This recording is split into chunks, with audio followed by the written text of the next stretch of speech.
নমস্কার, আমি ডক্টর সমীর চৌধুরী। আজকে আমার কাছে একটি ভাই এসছে।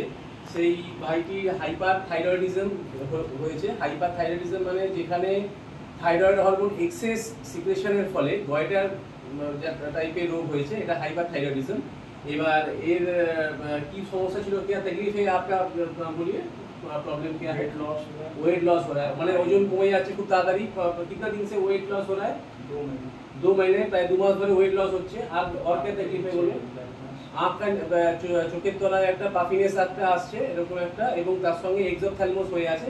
আপনারা দেখলে বুঝতে পারবেন যে চোখ দুটো অনেকটা বাইরে বেরিয়ে আসছে, যেটাকে বলা হয় চোখের মানে অপথ্যালমোলজি ভাষায় যেটাকে বলা হয় এক্সোথ্যালমাস।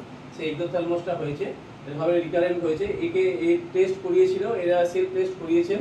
সেলফ টেস্ট তাতে টোটাল থাইরক্সিন মানে ফ্রি থাইরক্সিন T3 সেটা 2.56, T4 এখানে হয়ে আছে। টোটাল থাইরক্সিন যেটা আছে, টোটাল থাইরক্সিন T4টা হয়ে আছে 15.24, এবং থাইরয়েড মানে থাইরয়েড স্টিমুলেটিং হরমোন TSH 0.01, মানে খুবই সেভার কন্ডিশনে এসছে।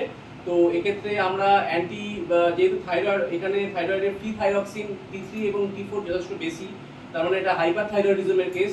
হাইপার থাইরয়েডিজমের মানে বা আরেকটি চলতি ভাষায় বলা হয় গয়টার।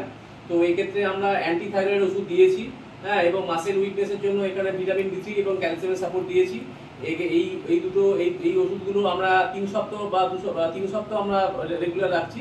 3 সপ্তাহ পরে আবার কিছু টেস্ট করে নিয়ে আসবে, তখন আমরা ভিডিওটা পরবর্তী অংশটা আমরা এর সঙ্গে অ্যাড করব। নমস্কার, থ্যাংক ইউ।